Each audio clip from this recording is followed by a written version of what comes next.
मध्य प्रदेश राज्यसभा चुनाव में भारतीय जनता पार्टी के तीनों उम्मीदवार जीत गए हैं और उनको जीत का सर्टिफिकेट मिल गया है क्योंकि वो निर्विरोध तरीके से जीत गए। कोई इलेक्शन ही नहीं हुआ, जबकि राज्यसभा चुनाव को लेकर 18 जून को वोटिंग होने वाली थी। लेकिन वोटिंग तो तब होती ना जब कोई सामने विपक्ष में रहता। मीनाक्षी नटराजन विपक्ष में इकलौती चेहरा थी जिनके सामने भारतीय जनता पार्टी ने महेश केवट को खड़ा किया था और खेल हो गया। मीनाक्षी नटराजन का जो नामांकन था वही रद्द हो गया क्योंकि उसमें जो रिटर्निंग ऑफिसर थे उन्होंने कहा कि उन्होंने अपने सही दस्तावेज नहीं दिए।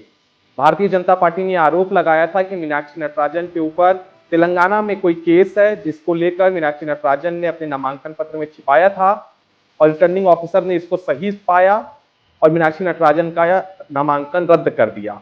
और जैसे ही उनका नामांकन रद्द हुआ, कांग्रेस पार्टी सड़कों पर आ गई, प्रदर्शन किया, चुनाव आयोग से मुलाकात की, यहां तक कि सुप्रीम कोर्ट पहुंच गई। बावजूद इसके चुनाव आयोग ने कोई बड़ा फैसला नहीं लिया और भारतीय जनता पार्टी के तीनों उम्मीदवार तरुण चुग, रजनीश अग्रवाल और महेश केवट।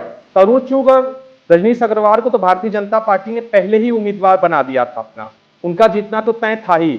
लेकिन महेश केवट को उतारा था मीनाक्षी नटराजन के सामने कि इन दोनों में वोटिंग होने वाली थी और कांग्रेस पार्टी के पास जितने 62 विधायक थे, अगर वो सभी के सभी मीनाक्षी नटराजन के पक्ष में वोट दे देते तो मीनाक्षी नटराजन चुनाव जीत जाती आराम से।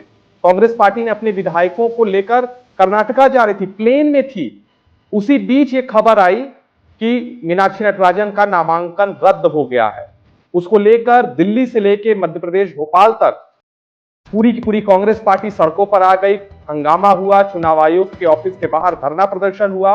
लेकिन चुनाव आयोग ने इस पर कोई प्रतिक्रिया नहीं दी, न तो उनका नामांकन बहाल किया। अब बड़ा सवाल है कि आगे क्या होगा। क्या भारतीय जनता पार्टी के जो महेश केवट हैं, क्या उनको राज्यसभा सांसद मान लिया जाए, निर्वाचित मान लिया जाए, या अभी भी कोई पेच बाकी है? एक पेच बाकी है दोस्तों।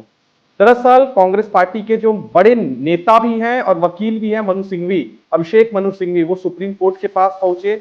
वहां पर उन्होंने दरख्वास्त लगाई सुप्रीम कोर्ट के सामने कि जो आज शाम को परिणाम आने वाला है, निर्विरोध तरीके से भारतीय जनता पार्टी के तीनों उम्मीदवार जीतने वाले हैं, उस पर तत्काल प्रभाव से रोक लगाया जाए, क्योंकि हमारी जो कैंडिडेट है मीनाक्षी नटराजन, उनके साथ गलत हुआ है। उनके ऊपर बस एक समन आया हुआ था जिसका जिक्र करना जरूरी नहीं है, ऐसा कहना है कांग्रेस पार्टी का, कि उनको एक नोटिस आई थी, एक समन आया था। क्या हर नोटिस का जवाब, हर नोटिस का जिक्र नामांकन में करना जरूरी है? और चुनाव आयोग ने जो रिटर्निंग ऑफिसर थे वहां पर विधानसभा में, उन्होंने पूरा वक्त भी उनको नहीं दिया, ऐसा आरोप है कांग्रेस पार्टी का, और तत्काल प्रभाव से उनका नामांकन रद्द कर दिया गया। अभिषेक मनु सिंघवी ने सुप्रीम कोर्ट से गुहार लगाई, लेकिन सुप्रीम कोर्ट ने इस मामले को शुक्रवार के लिए टाल दिया। उन्होंने कहा कि हम शुक्रवार को इस पर सुनवाई करेंगे, शुक्रवार यानी 12 जून को। और यहां 11 जून को ही खेल हो गया। तीनों के तीनों भारतीय जनता पार्टी के उम्मीदवार को मध्य प्रदेश चुनाव आयोग ने निर्वाचित कर दिया है राज्यसभा के लिए। यानी भारतीय जनता पार्टी के तरुण चुग, रजनीश अग्रवाल और महेश केवट जो चुनाव में जा सकते थे, लेकिन इन तीनों को निर्वाचित कर दिया गया है। ये एक बहुत बड़ा खेला हो गया। जीतू पटवारी, जो कि मध्य प्रदेश कांग्रेस के प्रदेश अध्यक्ष है, उन्होंने ये कहा है कि नेता प्रतिपक्ष उमंग सिंघार ने राष्ट्रपति को पत्र लिखा है, सभी विधायकों का उस पर हस्ताक्षर लिया गया है। हम सभी विधायक नेता राष्ट्रपति से मिलना चाहते हैं और हम उनके सामने जाकर परेड करेंगे। उन्होंने कहा कि हम सुप्रीम कोर्ट का दरवाजा खटखटा चुके हैं, अगर सुप्रीम कोर्ट से भी हमें न्याय नहीं मिलता है तो हम राष्ट्रपति साहिबा के पास जाएंगे और बताएंगे कि हमारे पास नंबर होने के बावजूद हमारे साथ ऐसा धोखा किया जा रहा है।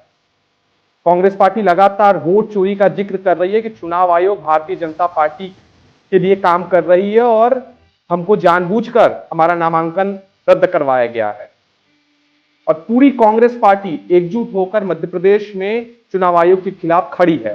अब देखना बेहद दिलचस्प होगा कि 12 जून को सुप्रीम कोर्ट का क्या आदेश आता है, और अगर आदेश कांग्रेस पार्टी के पक्ष में आता है तो महेश केवट का क्या होगा? क्या मध्य प्रदेश में 18 जून को राज्यसभा के इलेक्शन होंगे?